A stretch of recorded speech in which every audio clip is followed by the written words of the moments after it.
de comenzar no olvides suscribirte, darle like y comentar.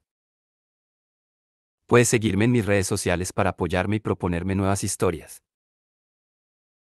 Percy Jackson y los dioses griegos. De Rick Riordan. Atenea adopta un pañuelo. Hace como 1.000.000 de páginas mencioné a la primera mujer de Zeus, la Titania de Metis. ¿Os acordáis de ella? Yo tampoco, he tenido que volver atrás para buscarlo. Con tantos nombres, que si Metis, que si Tetis, que si Temis, que si Tetris, intentar recordarlos da dolor de cabeza. En fin, os hago un resumen. En anteriores episodios de los verdaderos dioses del Olimpo, Metis estaba embarazada del bebé de Zeus. Según una profecía, el bebé sería una niña, pero si Metis y Zeus tenían otro hijo, sería un niño que al hacerse mayor ocuparía el lugar de Zeus. Al enterarse, Zeus hizo lo más lógico del mundo, asustarse y tragarse entera a su mujer embarazada. Tachán. ¿Qué pasó después? Bueno, los inmortales no mueren, ni siquiera cuando los ingieren otros inmortales. Así que Metis dio a luz a su hija allí mismo, dentro de la tripa de Zeus.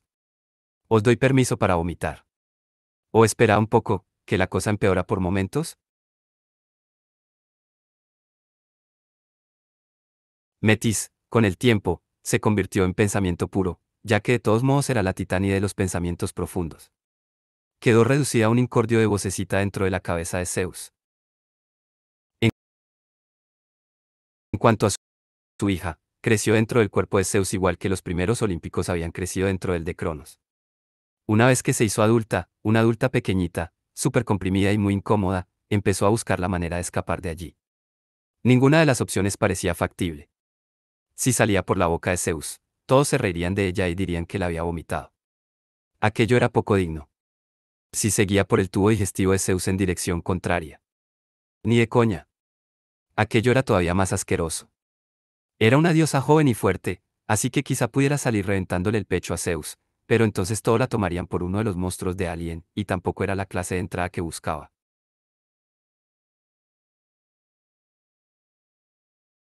Por fin tuvo una idea, se transformó en pensamiento puro, un truquito que le había enseñado su madre, Metis, y viajó por la médula espinal de Zeus hasta su cerebro, donde volvió a tomar forma.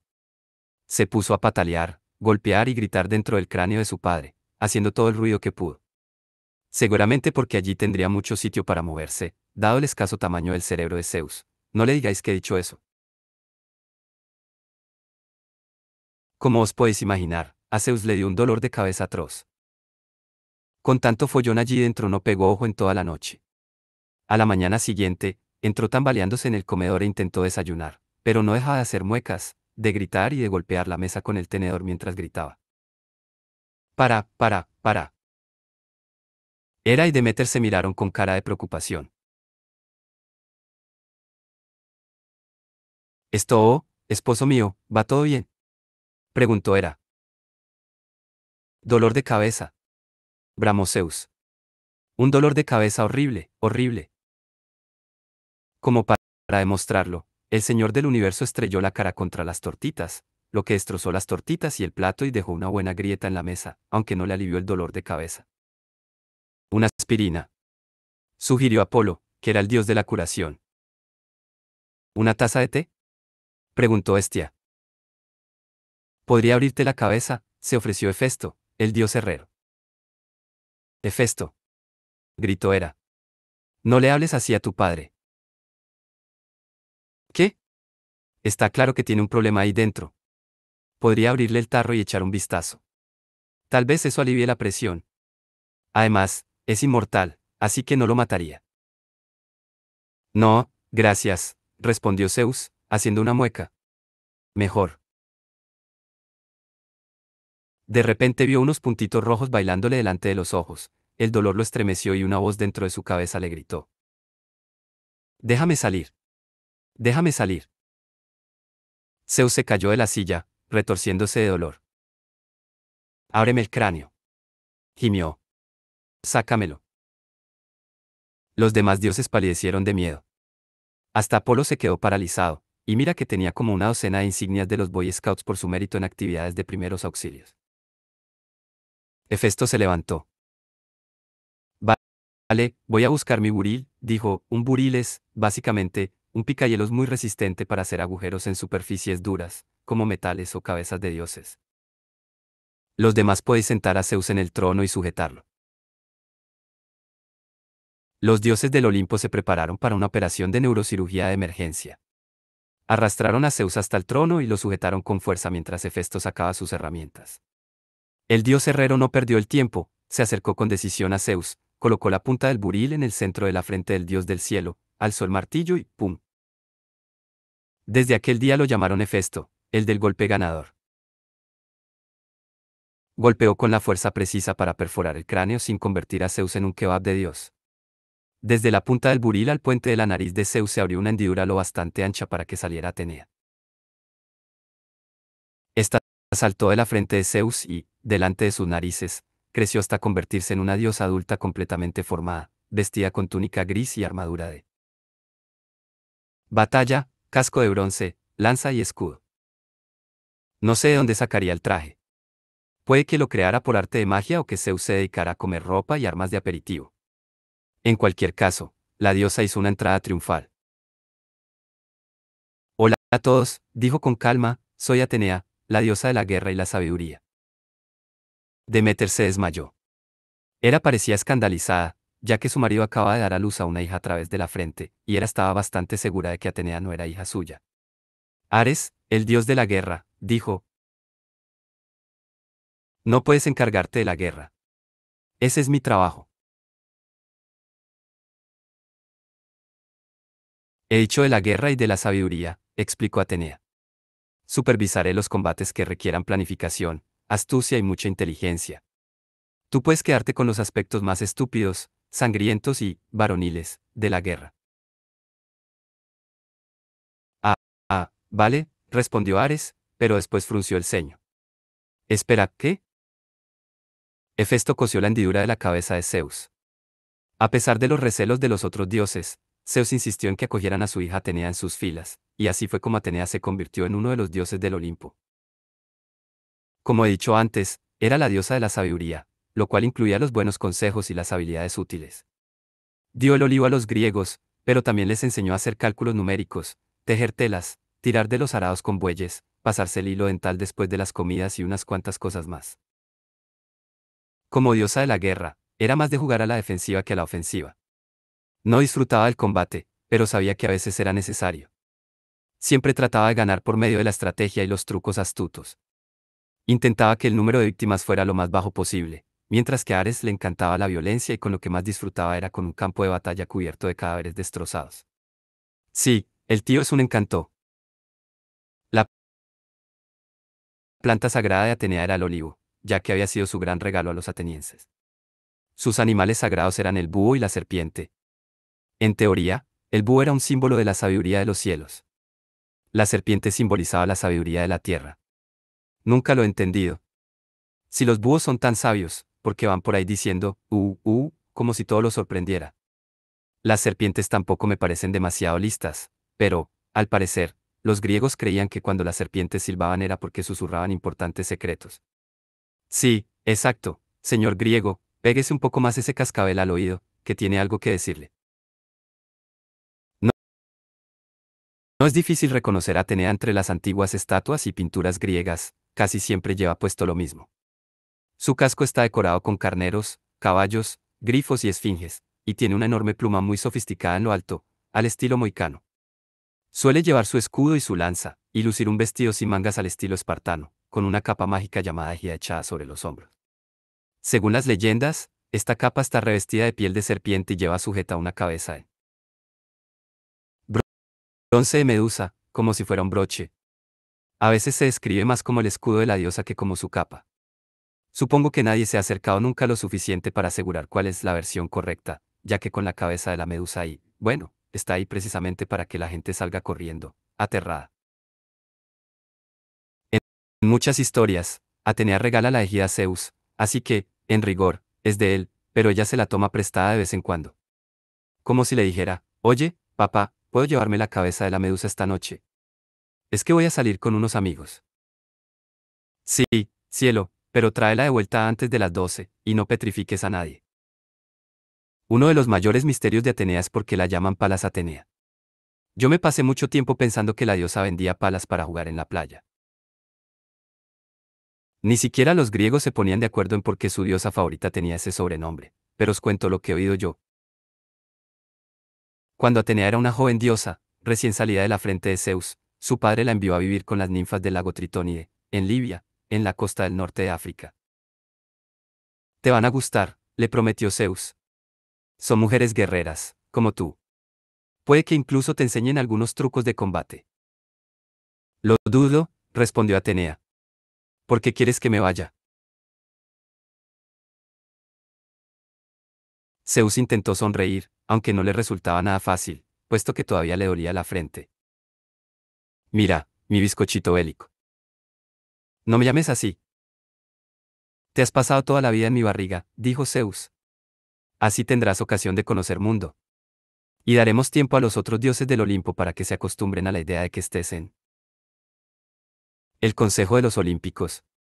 Si te digo la verdad, los tienes un poco intimidados. Eres lista y poderosa. Atenea se sintió halagada, así que aceptó pasar un tiempo en África. Le encantaba estar allí, como Zeus había predicho. Las ninfas del lago Tritón eran excelentes guerreras y atletas, quizá por vivir en un entorno tan duro. Atenea aprendió todo tipo de técnicas supersecretas de combate ninfanilla. Para las ninfas, Atenea era lo mejor que se había inventado desde la ambrosía en bote. Su mejor amiga era Palas, la única ninfa que, de vez en cuando, lograba vencer a Atenea en el combate cuerpo a cuerpo. Tenían los mismos gustos en armaduras y armas y el mismo sentido del humor. Su forma de pensar era tan parecida que la una terminaba las frases de la otra. No tardaron en ser amigas íntimas. Un día, Atenea y Palas estaban combatiendo a orillas del lago cuando Zeus miró por casualidad desde el cielo para ver cómo le iba a su hija. Se quedó pasmado. Atenea y Palas luchaban con tanta rapidez e intensidad que no se dio cuenta de que era un combate de pega. Iban a matar a Atenea. Sí, ya sé que era inmortal y no podían matarla de verdad, pero Zeus era un padre superprotector y, en el calor del momento, se le olvidó.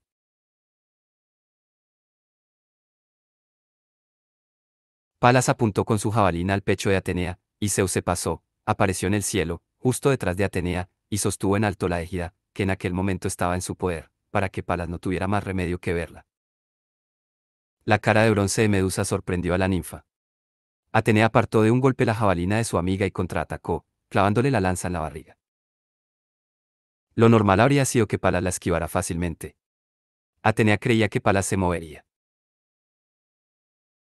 Sin embargo, aquella vez Palas fue demasiado lenta y la lanza de Atenea atravesó limpiamente el vientre de la ninfa y salió por el otro lado. Palas cayó al suelo. Las ninfas son criaturas mágicas, pueden vivir mucho tiempo y soportar muchas cosas, quizá incluso la visión de la medusa, pero no son inmortales. Si ensartas a una ninfa con una lanza, morirá. Palas murió. Atenea cayó de rodillas entre sollozos de sorpresa y horror. Acunó el cuerpo sin vida de su pobre amiga y miró con rabia a Zeus, que todavía flotaba en el aire con la égida. Papá, gritó Atenea. ¿Por qué? Al ver los tormentosos ojos grises de su hija, Zeus se asustó casi tanto como cuando tuvo que enfrentarse al gigante Tifón. Creía. No quería, UPS. Desapareció y huyó de vuelta al Olimpo. Atenea estaba rota de dolor. El cuerpo de su amiga se disolvió en las aguas del lago Tritónides, como suele ocurrir con las ninfas, pero Atenea decidió honrarla con un monumento sagrado. La diosa construyó una réplica de madera de Palas y la pintó con tanta destreza que parecía casi viva. Después, cortó un trocito de la capa égida, que, al ser tamaño dios, era bastante grande, y la colocó sobre los hombros de la Palas de mentira. La estatua se convirtió en un objeto importante. Al final acabó en la ciudad de Troya, donde tenía un santuario especial llamado Paladio, que significa lugar de Palas. Las mujeres iban allí para pedir protección a Atenea y nadie podía hacerles daño.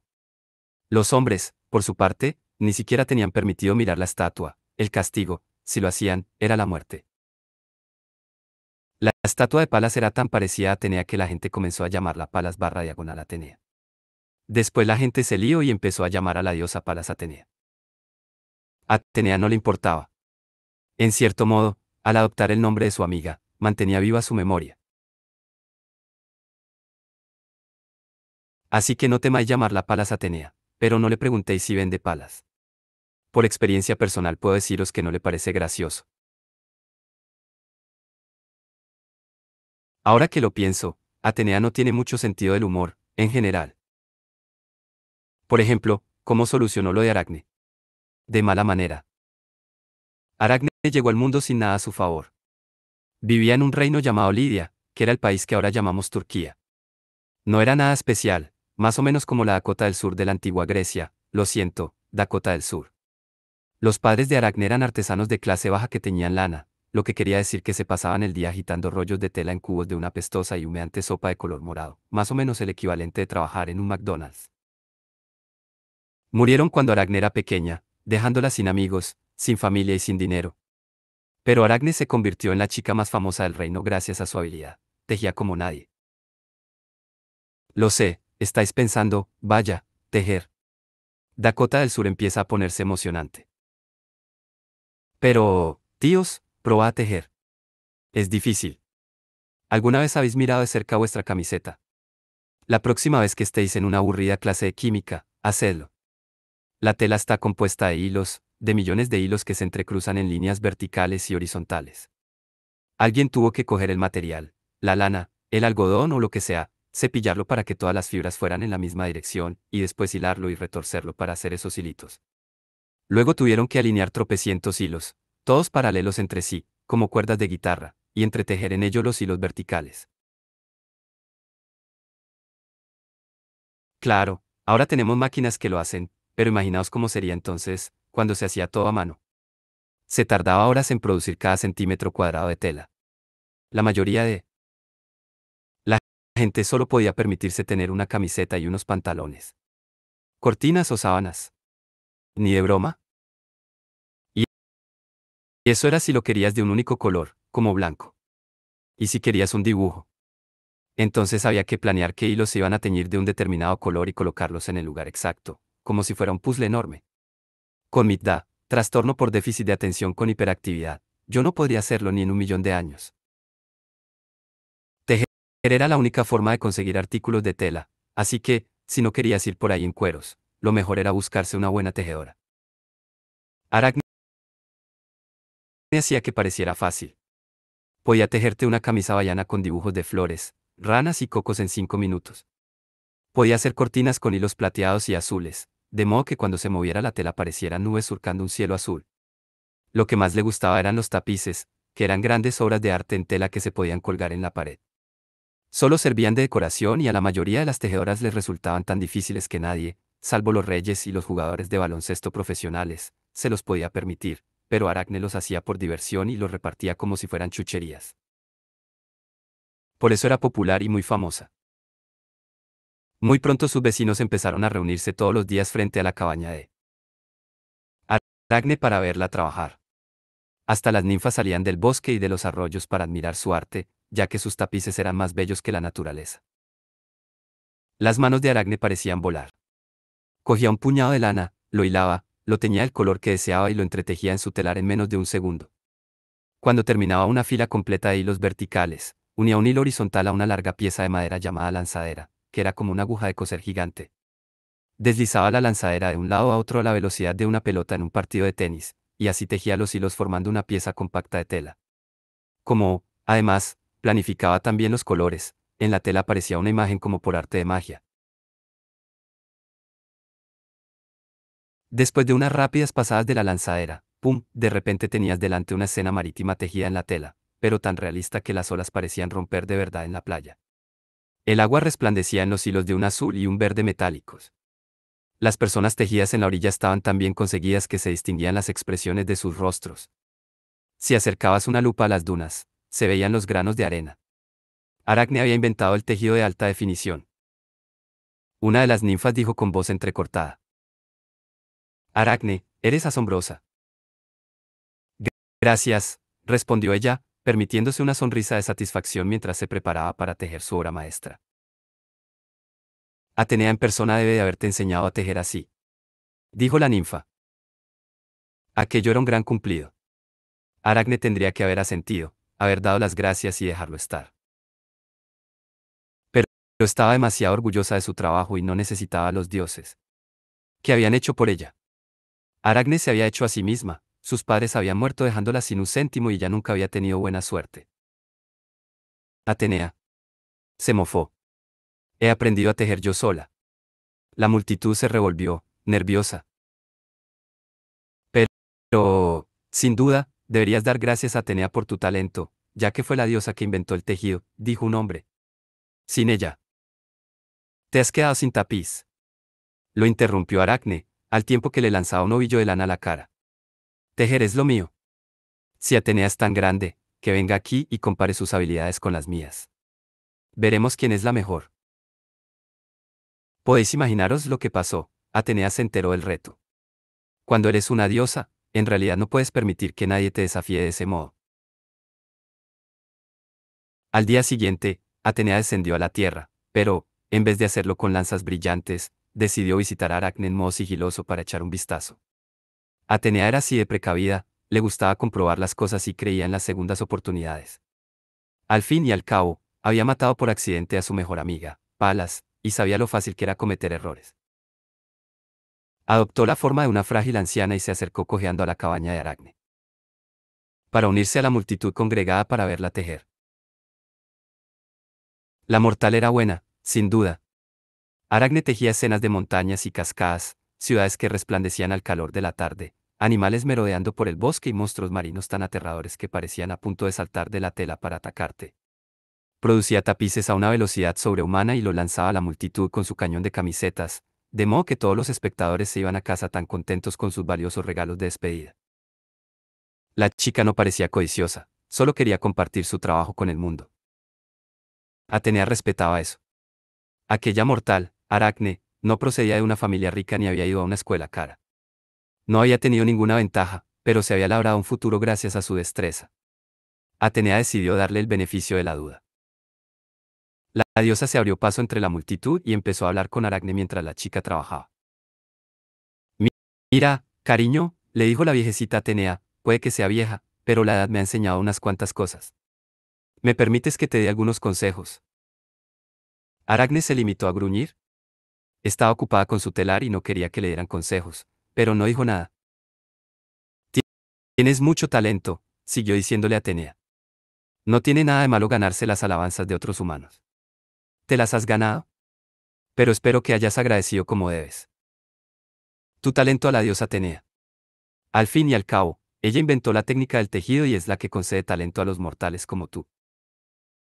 Aracne dejó de tejer y la miró con rabia. A mí nadie me ha concedido nada, anciana. Puede que tu vista no sea la que era, pero mira este tapiz. Lo he hecho yo.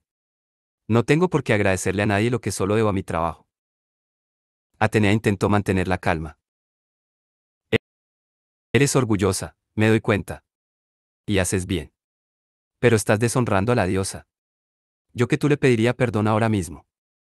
Seguro que te lo concede, ya que es compasiva con todos los que... Piérdete, anciana. Le soltó Aracne. Guárdate tus consejos para tus hijas y tus nietas, que yo no los necesito. Si tanto quieres a Atenea, ve y dile que venga a buscarme, y ya veremos quién domina el arte de tejer. Aquello fue la gota que colmó el vaso.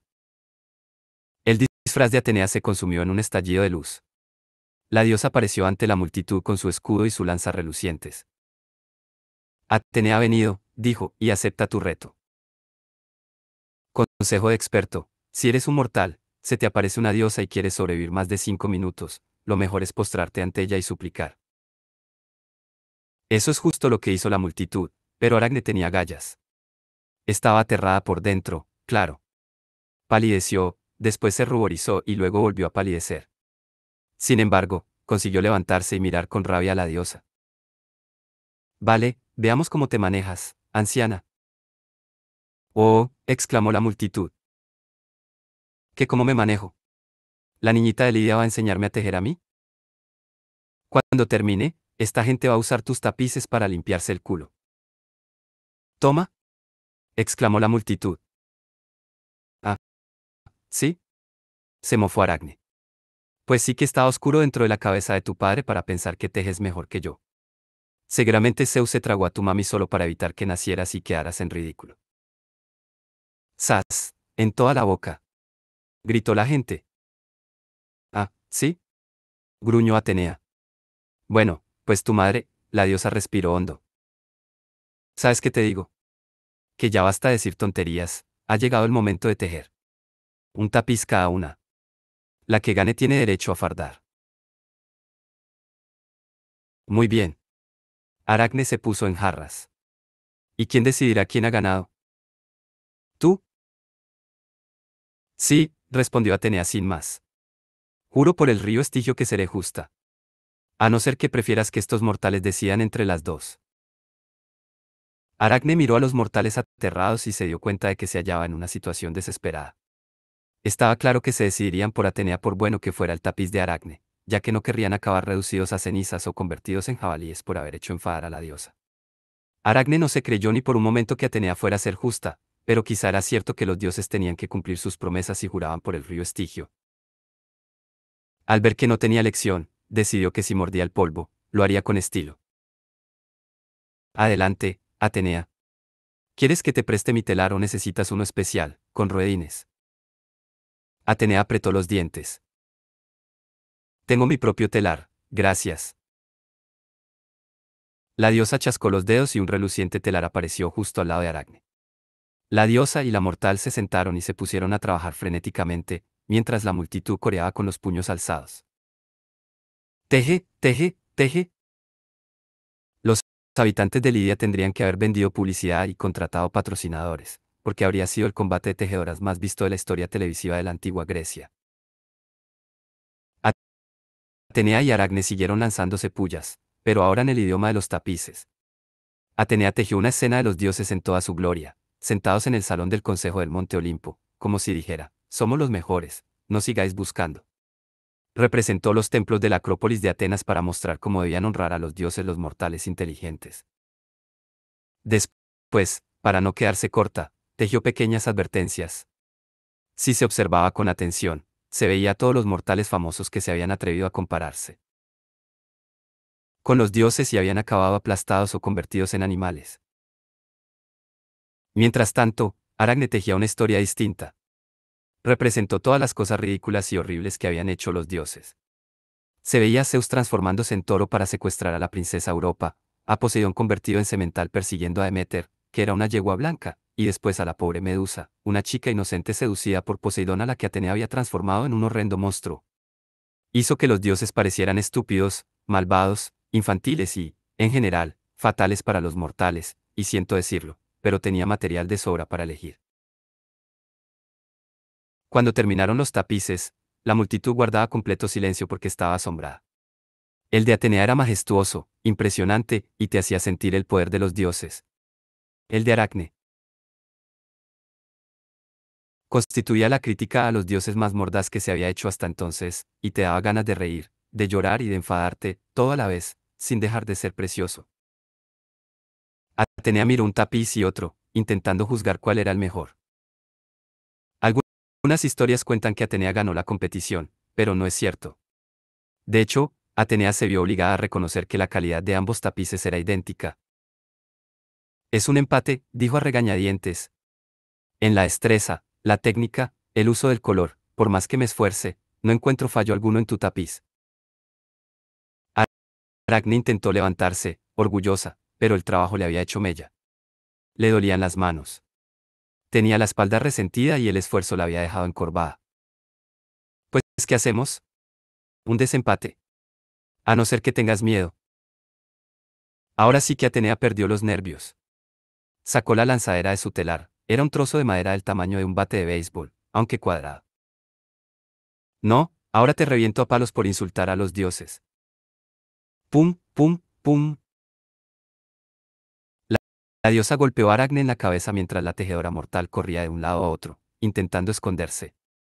Al principio, la multitud estaba horrorizada. Después hicieron lo que suelen hacer los humanos cuando tienen miedo y es otro el que recibe la paliza, empezar a reírse y a burlarse de Aracne. ¡A por ella, Atenea! Gritó uno. Sí, ¿quién manda ahora, chica? Exclamó otro. Los mismos mortales que habían contemplado con asombro el trabajo de Aracne y se habían pasado varios días parados ante su cabaña con la esperanza de conseguir un tapiz gratis, ahora se volvían en su contra, la insultaban y se mofaban de ella mientras Atenea le pegaba. ¿Crueles? Pues sí. Pero, en mi opinión, aquella muchedumbre era una representación perfecta de los humanos, tan cierta y tan justa como mordaz era el tapiz de Aracne sobre los dioses. Al final, Atenea se tranquilizó.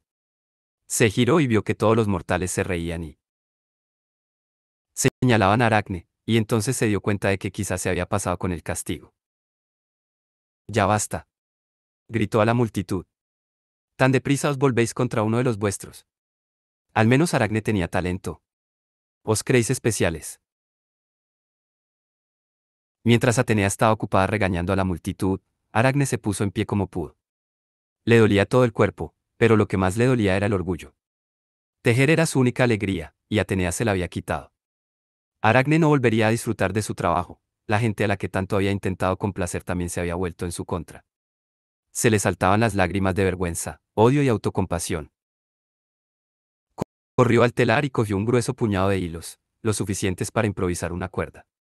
Hizo un lazo, se lo puso en el cuello y pasó el otro extremo de la cuerda alrededor de una viga. Cuando Atenea y la multitud se dieron cuenta, Aracne ya colgaba del techo, intentando suicidarse. Insensata, le dijo Atenea. Sintió una gran compasión por ella, pero detestaba a los suicidas, que le parecían unos cobardes. No te dejaré morir. Seguirás viva y tejerás por siempre jamás.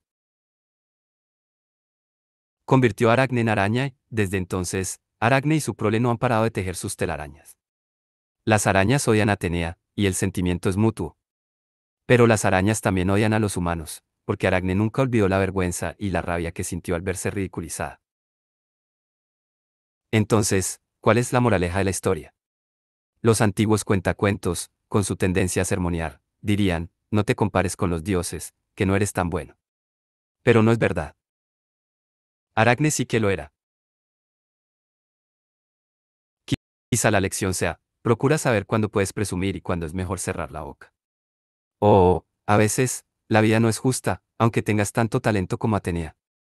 O quizá, no regales tapices. Vosotros decidís. Atenea rompió los tapices de aquella competición, a pesar de lo bellos que eran, porque, sinceramente, no creo que nadie saliera bien parado de aquel encuentro. Tal vez ya vayáis entendiendo que Atenea, bueno, a ver cómo lo digo con delicadeza. Puede que fuera la diosa de la sabiduría, pero no siempre tomaba las decisiones más inteligentes. En primer lugar, tenía muchos complejos. Por ejemplo, voy a contaros cómo inventó la flauta. Un día estaba paseando por el bosque, cerca de Atenas, cuando oyó el silbido que salía de un nido de serpientes y pensó, vaya, unos tubitos que hacen ruido. Y así se le ocurrió la idea de un nuevo instrumento musical. Ahue con junco. Le hizo agujeros, sopló por un extremo, y de aquel instrumento brotó una música preciosa. Al principio estaba muy orgullosa de su flauta. Ni siquiera era la diosa de la música y, mira por dónde, había inventado un sonido nuevo muy chulo. Se llevó la flauta al Olimpo, deseando enseñársela a los otros dioses. Sin embargo, en cuanto se puso a tocar, las demás diosas empezaron a soltar risitas y a susurrar entre sí. Atenea se paró a media canción. ¿Qué os hace tanta gracia? Nada, respondió Afrodita, la diosa del amor. Es una música encantadora, querida, añadió Hera, tratando de reprimir la risa. En fin, lo cierto es que Atenea intimidaba a las otras diosas por lo lista y fuerte que era. Como es natural, se reían de ella a sus espaldas e intentaban excluirla de su camarilla. A Atenea no le gustaban las otras diosas y creía que la mayoría eran tontas y superficiales, pero también quería ser aceptada, así que le molestaba que se metieran con ella. ¿Por qué os reís? Quiso saber. Bueno, empezó Demeter, reprimiendo una sonrisa. Es que cuando tocas la flauta se te hinchan los carrillos y te pones visca, y haces una mueca muy graciosa con la boca. Así, Afrodita se lo demostró con su mejor imitación de la cara de flauta de Atenea, que era algo así como la de un pato estreñido. Todos los dioses se echaron a reír, y Atenea huyó humillada. Lo lógico habría sido que, siendo la diosa de la sabiduría, se lo tomara a broma y no dejara que la afectara, pero estaba tan molesta que lanzó la flauta y dejó que cayera a la tierra. Incluso añadió una maldición. Que la peor fortuna acompaña a aquel que se atreva a volver a tocar esa cosa. Murmuró para sí. Alguien acabaría recogiendo la flauta, pero esa historia la dejo para más adelante. Después de aquello, Atenea se sintió todavía más acomplejada por su aspecto. Como diosa guerrera, ya había decidido que nunca se casaría. No quería que ningún hombre se erigiera en su dueño y no tenía tiempo para las tonterías amorosas sobre las que siempre cotilleaba Afrodita. Por eso, Atenea era muy celosa de su intimidad. Una noche decidió ir a bañarse y relajarse un poco en la poza de un río de la Grecia central. Se metió en el agua desnuda y, mientras se lavaba bajo una cascada, disfrutando de la paz y la tranquilidad, oyó un ruido, como un gemido o un jadeo. Al mirar hacia la orilla, vio a un mortal que la observaba con la boca abierta y los ojos como dracmas. Atenea gritó. El tío gritó. Atenea le echó agua en los ojos y chilló. Ciego. Al instante, el hombre perdió la vista para siempre, sus ojos se volvieron de un blanco puro. Dio unos pasos atrás, tambaleante, se tropezó con un árbol y cayó de culo. Señora. Gimió. Lo siento mucho. No quería. ¿Quién eres? Le preguntó Atenea. El pobre hombre le explicó que era Tiresias. Acaba de salir de la ciudad más cercana, Tebas, para dar un paseo, no tenía ni idea de que Atenea estaría allí y lo sentía mucho. Atenea se calmó un poco porque estaba claro que el hombre decía la verdad. Seguirás ciego, porque nadie puede verme desnuda y no recibir ningún castigo. Esto, vale, respondió Tiresias, tragando saliva. Sin embargo, continuó Atenea, como ha sido un accidente, te concederé otros dones para compensarte por la ceguera. ¿Cómo, otro par de ojos? Preguntó Tiresias. Algo así, respondió ella, sonriendo. A partir de ahora entenderás el idioma de los pájaros. Te daré un bastón y, con la ayuda de los pájaros, podrás caminar casi como si vieras. No sé muy bien cómo funcionaba eso. A mí me habría preocupado que los pájaros me tomaran el pelo, diciéndome, venga, un poquito más adelante, gira a la izquierda, corre, y caer por un barranco o darme de bruces contra una pared de ladrillos. Pero, al parecer, aquel sistema le fue bien a Tiresias y los pájaros se ocuparon de él. Esto también demuestra que Atenea podía calmarse y moderar sus castigos. Lo que no podía soportar de ningún modo era que los tíos intentaran ligar con ella. Lo que nos lleva a su historia con Hefesto. Vale, respirad hondo, que las cosas se van a poner raras. Bueno, Hefesto era el dios herrero lisiado. Después os hablaré más sobre él. Ahora mismo solo necesitáis saber que, desde que había ayudado a Atenea a salir de la frente de Zeus, estaba enamorado de ella. Tenía sentido porque a los dos les iban la artesanía y las herramientas. Ambos eran grandes pensadores y disfrutaban resolviendo problemas mecánicos. Sin embargo, Atenea odiaba las historias de amor, no quería darle la mano a ningún hombre y mucho menos casarse con uno. Aunque Hefesto hubiera sido guapo, Atenea lo habría rechazado. Pero Hefesto era feo, sin duda alguna, feo a nivel industrial con revestimiento ultra asqueroso. Intentó ligar con ella a su manera, en plan, nena, ¿quieres ver mi colección de martillos? Cosas así. Atenea se fue a paso ligero en dirección contraria, pero Hefesto la siguió. Cojeando. La diosa no quería salir corriendo y gritando porque no era una chica mortal indefensa ni una de aquellas estúpidas diosas, princesitas, que se desmayaban, pestañeaban y demás. Ella era la diosa de la guerra. Se limitó a alejarse de Hefesto y a repetirle que la dejara en paz. Al final, el pobre dios sudaba y jadeaba como un loco porque no le resultaba fácil moverse con sus piernas lisiadas. Se abalanzó sobre Atenea, rodeándole la cintura con los brazos. Por favor, le suplicó. Eres la mujer perfecta para mí. Hundió el rostro en su falda, sollozó y gimoteó, y parte de su sudor y sus mocos divinos se le pegaron a Atenea en la pierna, en el punto en el que se le abría la falda, y eso le dio mucho asco. Apartó a Festo con una patada y cogió el trozo de tela que tenía más a mano, tal vez un pañuelo o una servilleta. Se limpió el fluido divino de la pierna y tiró el asqueroso trapo, que cayó revoloteando desde el monte Olimpo hasta la tierra. Y entonces, y solo entonces, huyó.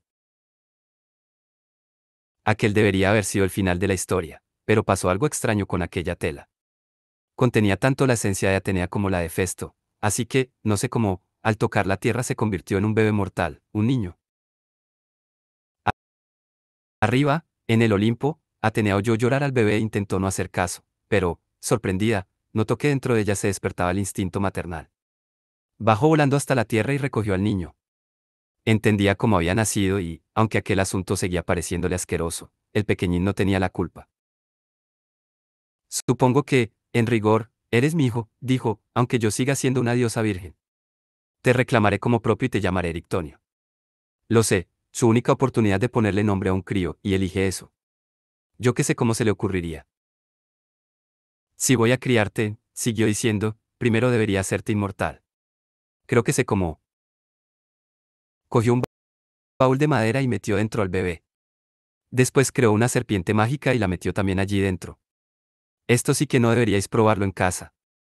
El bebé Erictonio se quedó dormido, tan contento, con la serpiente enroscada en torno a su cuerpo. Muy bien, dijo Atenea, unos cuantos días en esta caja y la serpiente aumentará tus cualidades divinas. Dejarás de ser mortal y te convertirás en uno de los dioses. Cerró el baúl y se lo llevó a la Acrópolis de Atenas, que era, por supuesto, su lugar más sagrado. Entregó la caja a las hijas de Cécrope, el primer rey de Atenas. No abráis la caja, advirtió a las princesas. Tiene que permanecer cerrada si no queréis que ocurra nada malo. Las princesas se lo prometieron, pero, al cabo de una sola noche, sintieron curiosidad. Estaban bastante seguras de que oían a un bebé allí dentro, haciendo gorgoritos, y temían que corriera peligro. ¿Qué clase de diosa mete a un bebé en una caja? Murmuró una de ellas. Será mejor que echemos un vistazo. Las princesas abrieron la caja y vieron a la serpiente enroscada en el bebé. No sé por qué se asustaron tanto, tal vez vieran una luz divina o lo que fuera, pero el caso es que se volvieron locas. Soltaron la caja, se tiraron por los precipicios de la Acrópolis y murieron al estrellarse contra el suelo. En cuanto al bebé, estaba bien, pero el hechizo se había roto antes de que se convirtiera en inmortal. La serpiente se alejó deslizándose y Atenea fue a cunar al niño. Estaba furiosa, pero como no podía regañar a las princesas, ya que estaban muertas y tal, se vengó de su padre, el rey Cécrope. Cuando creció Erictonio, echó a Cécrope y lo sustituyó como rey de Atenas. Por eso a los reyes atenienses les gustaba decir que descendían de Festo y Atenea, aunque Atenea fuera una doncella eterna. Así que no me digáis que Atenea no puede tener hijos, porque esta historia demuestra lo contrario. Además, estoy saliendo con una de sus hijas y aseguraría que no nació de un pañuelo sucio. En realidad nunca se lo he preguntado. No, mejor no. No quiero saberlo.